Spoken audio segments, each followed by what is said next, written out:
Routine checkups. It's one of those phrases that we hear so much from our doctor, our dentist, even our parents. Well, they were right. And we, as emergency service personnel, know that better than most. We're constantly promoting prevention because we know its value. That's why it's important we never forget the prevention message. And there's no more important area to apply it than in preventive maintenance of apparatus and equipment. And it starts with you. Visual and operational checks of apparatus and equipment are a key component of preventive maintenance. The emergency response nature of our work means that there's no latitude for on-the-job repair work. We have to show up ready to perform. Performing thorough visual, operational, and inventory checks are key to responder readiness. They can eliminate, or at the very least reduce unplanned equipment and apparatus breakdowns when responding to emergencies. A preventive maintenance program for emergency vehicles is typically divided into 3 levels of maintenance. 1. Routine maintenance. 2. Scheduled maintenance. And 3. Emergency or crisis maintenance. Your manufacturer should define what each of these levels of maintenance should include. But generally speaking, routine maintenance is defined as the primary maintenance level for ensuring that emergency vehicles are properly serviced and cared for. This includes daily, weekly, and monthly inspections.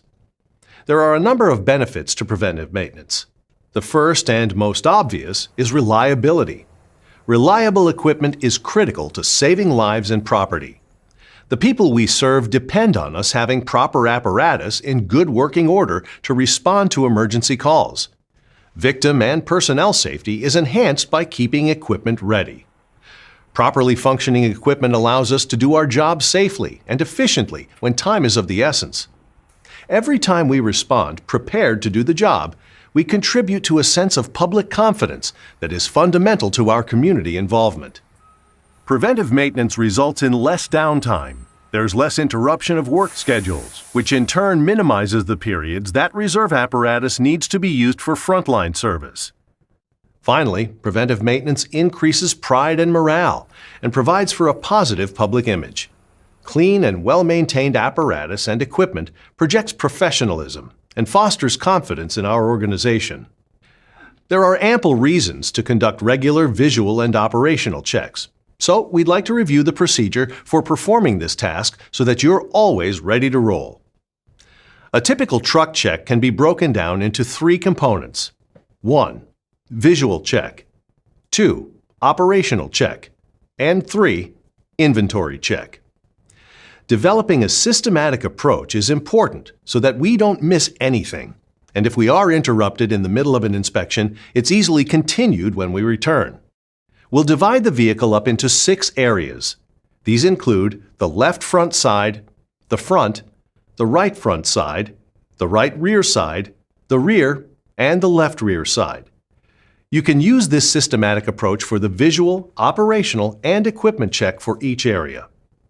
When we are finished with the outside, we'll check items in the engine compartment, followed by the in-cab and pump inspections. Finally, we'll talk about what you should do when you suspect or find a defect, and about how to schedule a service visit. Now, before we walk through a visual and operational inspection, let's answer this. Who's responsible for ensuring all equipment and supplies are accounted for and that a proper operational check is performed? The correct answer is the apparatus operator. But remember, the overall appearance and reliability of the apparatus and its equipment is a direct reflection of the entire crew, including the officers. So it is always in everyone's best interest to be part of the process. The visual and operational check should be conducted at each shift or driver change, and you should review the previous shift's apparatus checks. For volunteer departments without standby personnel, a dedicated day and time for truck checks is recommended. Whatever your designation, every department should have standard operating procedures for a systematic vehicle inspection program. These procedures should identify who performs certain maintenance functions, when they are to be performed, how problems are to be corrected or reported, when to take an apparatus out of service, and how the process is documented. NFPA 1911, Standard for the Inspection, Maintenance, Testing, and Retirement of In-Service Emergency Vehicles, provides guidance to organizations seeking additional information.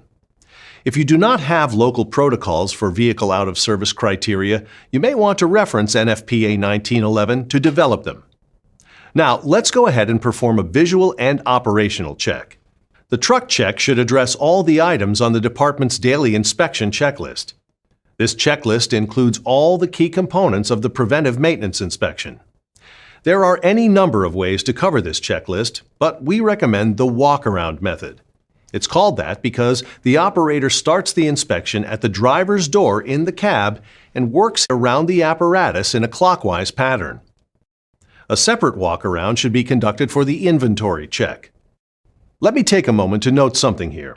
We all know that vehicles vary in design and onboard equipment from manufacturer to manufacturer.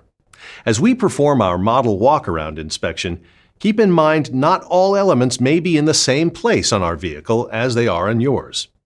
The important thing is that you cover all the items on your checklist. Your visual check should actually start as you approach the vehicle. Look for any general problems that are readily apparent, such as body damage or severe leaning. Take this time to look under the vehicle for spots that might indicate fluid leaks, such as leaking water, coolant, oil and brake or transmission fluid. Identify any items hanging down, such as loose wires or brackets. Remember to wear ANSI-approved eye protection while conducting any inspection where fluid or dirt may fall into your eyes. Look closely at suspension and steering components. Check for broken, bent, loose, or missing parts. Check the battery charging line. Make certain that it is correctly attached and that it disengages on demand. If your system has an indicator light to show the batteries being charged, be sure it's illuminated. Starting with the driver's side of the cab, the operator begins the walk-around by making a general observation of the cab on that side. Record any damage not noted on previous inspections. Check the door. Does it open and close properly? Is the window glass intact? Try the step, platform, and handrail. Are they secure? Check the condition of the tire and wheel. Look for cracks, bulges, and note any damage to the tire or rim. Check for hub oil or grease seal leaking. If your vehicle is equipped with hub oil sight glasses on the steer tires, check the oil level. If you are unable to see the oil level, you may have a leak. Look at the tread depth. Every commercial vehicle tire should have a tread wear indicator. The symbol used for this indicator may vary from manufacturer to manufacturer, but many use a triangle on the sidewall. Some passenger vehicle tires use a color bar in the tread grooves. Check for excessive wear or damage on the tire. Some standards suggest that tires have a shelf life and should be replaced after a set number of years. For example, NFPA 1911 has historically said that tires should be replaced 7 years after manufacture date, if not removed before due to wear or poor condition. You can check the manufacture date of the tire by locating the manufacturer date code on the sidewall of each tire. The first 2 numbers indicate the week in which the tire was made, and the last 2 numbers represent the year. This check will be very difficult for apparatus with inside duals. However, all visible indicators should be checked on all tires. Make sure each lug nut is tight. Many lug nuts are covered with an ornamental cover. These should be removed periodically to accomplish a visual inspection of the actual lug. Then, check the condition of the valve stem. It shouldn't be cut, cracked, or loose. Last, check the tire for proper inflation. The next position is the front of the vehicle. The first thing to check for is any obvious damage. Then check the windshield and the wipers for tension and condition. The next 4 items we're going to inspect on the front of the vehicle are good examples of design variation from vehicle to vehicle. Pump intakes, pump discharges, winches, and hydraulic rescue tool systems may be found on any side of the apparatus. Wherever the fixed equipment is located on your vehicle, it all needs to be evaluated during each visual and operational check. Check any pump intakes to make sure the caps are tight enough to prevent air leaks but not too tight to be easily removed. and the strainer is free of debris and in good condition. If there are attack lines or intake hoses at this location, make sure they are firmly attached, in good condition, and properly stowed. Your walk-around now takes you to the right side of the cab. Follow the same procedure here that you used for the inspection of the left side. If the vehicle has saddle fuel tanks beneath the door openings, check to make sure there are no apparent leaks or problems with the tanks. Make sure the fuel tank caps are fastened tightly. Now the walk-around moves you to the right rear side of the apparatus. This part of the inspection should cover everything from the rear of the cab to the rear bumper. Begin the process by looking for any obvious damage on the rear side. Any hose that is stored midship or on the side of the vehicle should be checked to make sure it's properly stowed and secured. During the rear side inspection, all compartment doors should be checked for proper operation. One common cause of minor apparatus damage involves doors that come unlatched and open while driving. Next, check the reflective striping and any side-mounted warning lights. Check the tires. Follow the same procedure you used for the front tires. There are, however, several additional checks you need to make during the rear side tire inspection.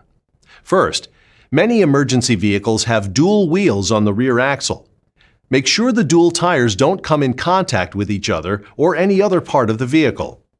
Make certain the splash guards or mud flaps are properly attached, in good condition, and not touching the ground. If you operate in a cold weather climate, your apparatus may have snow chains. If the chains for your apparatus are manually applied, make sure that they are present and in good condition. If your apparatus is equipped with switch-activated tire chains, activate the chains and make sure they are working properly according to manufacturer's recommendations. Next, check the water level in the booster tank through the fill opening or sight glass. Conduct this inspection even if your apparatus is equipped with the electronic gauges. Electronic gauges can be inaccurate, so it's best to check the water level manually. Now, move to the rear of the apparatus. Start by looking for any obvious damage on or near the rear bumper. You should check the hose loads in the main hose bed to make sure they are loaded and finished correctly. Hose bed covers should be inspected for excessive wear and any interference with hose deployment. Check all running and warning lights. If your apparatus has hose bed doors or patient compartment doors, make sure the doors operate properly and are secured in door holders if they are present. The final position of the walk-around inspection is the left rear side of the vehicle. Use the same inspection procedure for this section of the apparatus as you used on the right rear side. Now you have completed the visual and operational walk-around and have finished checking the exterior of the vehicle. The next phase of the visual and operational check is performed at the engine compartment. The initial part of this phase should never be done while the engine is running. The following items should be carefully checked with the engine off. Engine compartment inspection. The engine oil level. The engine air filter or air restriction indicator. The exhaust system. The radiator coolant level. Be sure the engine is cold before removing the radiator cap. Most vehicles have a sight glass that easily allows the inspector to see if there is adequate coolant. Check your local policy, as this visual inspection may be all that is required during the operational check to verify coolant level. In addition to checking the level of the coolant, check the hoses for evidence of leaks, the cooling fan, the windshield washer fluid, and the condition of the batteries. Remember that some apparatus are equipped with auxiliary batteries. Be sure to inspect all the batteries on your apparatus. Check the water level on unsealed batteries, look at the terminal connections to make sure they're tight and corrosion-free, and check the batteries' tie-downs to make sure the batteries are held firmly in place. Check the brake fluid and the power steering fluid. Some manufacturers recommend performing this check while the engine is running. If that's the case for your vehicle, wait for the running portion of the engine compartment inspection to perform this test. If your vehicle uses diesel fuel and was manufactured after 2008, it may have diesel exhaust fluid or DEF fluid. The reservoir will have a blue cap and is often found close to the fuel cap. Visually inspect the reservoir and the fluid level and ensure the cap is securely fastened. Check the air system for leaks. You do this by walking around the vehicle, listening for leaks with the air system at normal operating pressure. Check all the belts in the engine compartment for tightness and excessive wear. Look for leaks of any fluids used in the engine. Inspect all the hoses and hydraulic lines for the presence of fluids. Finally, check the general condition of the electrical wiring. Look for wires that are frayed, cracked, loose, or worn. Now, climb into the cab. First, check the mirrors and seat belts. Next, start the engine. Note that NFPA 1911 requires emissions to be exhausted from a confined space, such as an apparatus bay. The best thing to do is to pull the vehicle outside for this portion of the inspection. Pull outside even if your organization has an interior exhaust hose system, as it may be damaged by being connected to the apparatus for extended periods of time. Diesel engines generally built after 2007 will require exhaust filter cleaning. This is often done through a process called regeneration. Essentially, this process involves burning off diesel particulates in the exhaust system filter. This process produces high exhaust temperatures and will damage items around the exhaust or cause serious injury if someone accidentally gets too close. The area around the exhaust should be blocked off using traffic cones. Check all the gauges on the dashboard to make sure they're operating in the normal operating range. The ranges are typically noted on the face of the gauge. Many apparatus today have computer diagnostic systems. Follow your department's policy and vehicle manufacturer's recommendations for any diagnostic checks that may need to be performed as part of the routine operational check. Next, check the controls to make sure they're in proper operating condition. If the apparatus has a manual shift transmission, check the adjustment of the clutch pedal. It shouldn't have insufficient or excessive free play. You should become familiar enough with the vehicle's free play to know what a normal amount feels like. Check the steering system for proper adjustment and reaction. In general, steering wheel play should be no more than about 10 degrees in either direction. With the apparatus stopped, engage the parking brake. Without exceeding 200 RPMs over idle, gently pull against it in a low gear to be sure the brake will hold. Next, test the service brakes. If equipped with air brakes, wait for normal air pressure. Release the parking brake and move the vehicle forward at about 5 miles per hour. Push down on the brake pedal firmly. Note any unusual feel, pulling to one side, or delayed stopping action. Be sure to consult the operator's manual for federal, state, and local laws regarding more specifics on testing apparatus braking systems. Reapply the emergency brake. Place the vehicle in neutral. With the engine still running, place wheel chocks in front of at least one set of drive wheels. Next, check the low air warning system to ensure that activation occurs at the manufacturer's recommended settings. Do this by pumping the brake pedal. Watch the air pressure in the gauge or gauges. An audible alarm should sound, and a low air warning light should come on once the air pressure has reached the manufacturer's recommended alarm level. The vehicle is not safe to operate if the low air warning signal does not activate before the air supply pressure drops below 55 psi. Deactivate the parking brake and continue pumping the brake pedal. The parking brake should pop out when the pressure reaches the spring brake activation point. This is usually between 20 and 40 psi. Once this occurs, allow the vehicle to adequately charge the air tanks before attempting to move the vehicle. With the help of a coworker in the cab, check the condition of the running and emergency lights. Make sure all the bulbs are working and that there are no broken or damaged lenses. If your apparatus is equipped with a traffic light emitter or opticom, ensure that it is checked according to its manufacturer's recommendations. Most lights function only when the parking brake is released. NFPA 1911 requires these systems to also be diagnostically checked on a regular basis according to the manufacturer's requirements. Any audible devices on the front of the vehicle should also be checked at this time. Be sure to wear hearing protection and never stand in front of the cab when checking these audible systems. Always perform this test outside of the station. Now, Move to the pump operator's position. Operate the pump drive control and make sure that the pump can be engaged.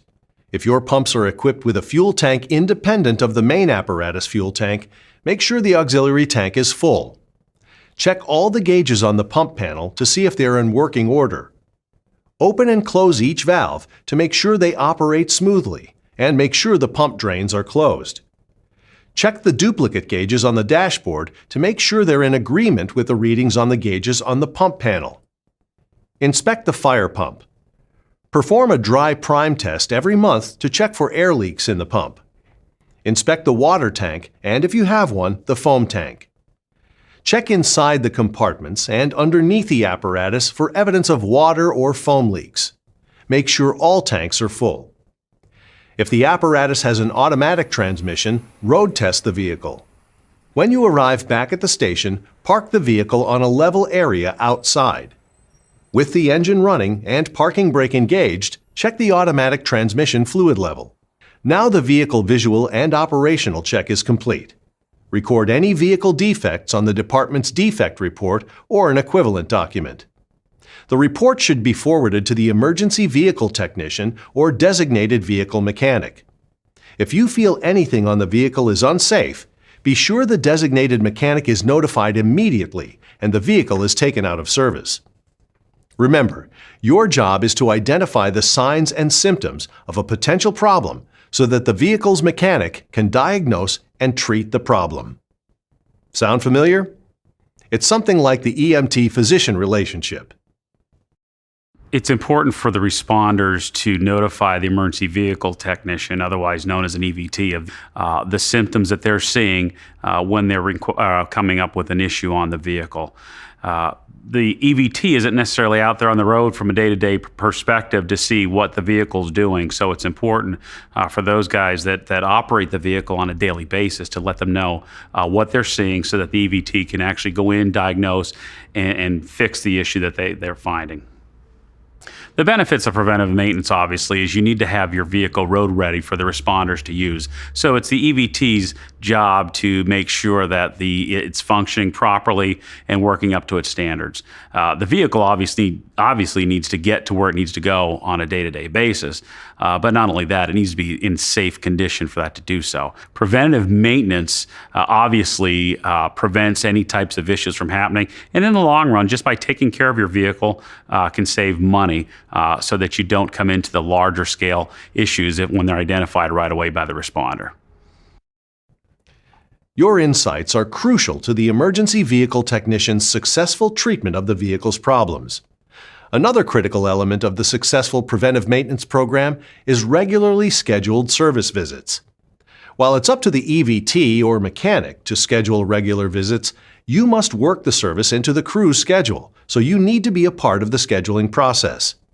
Being completely prepared will help expedite the service visit. Make a list of unusual conditions or suspected items and deliver the apparatus on time.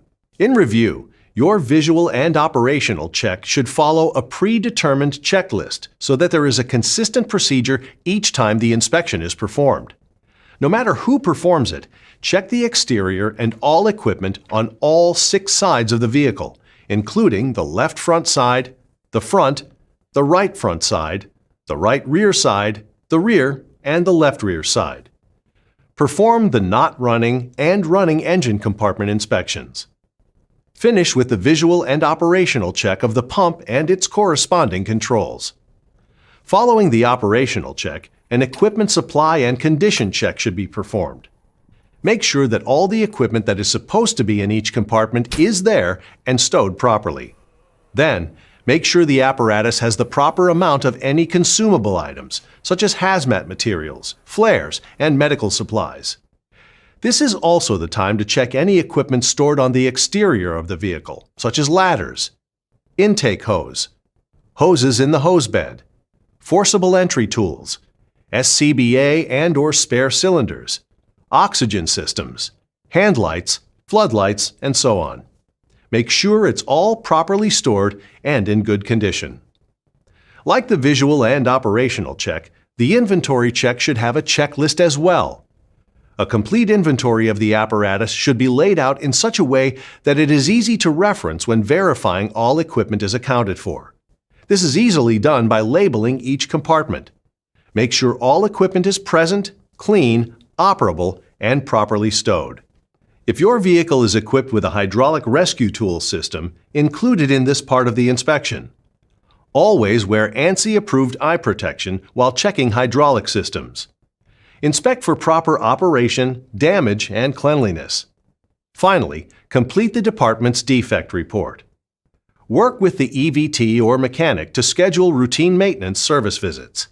Help the mechanics by providing a complete list of unusual conditions or suspected problems. As emergency service providers, we are some of the best promoters of prevention. You play a critical role in operational readiness, so pay attention to the details to ensure operational effectiveness. It could be the difference between success and failure.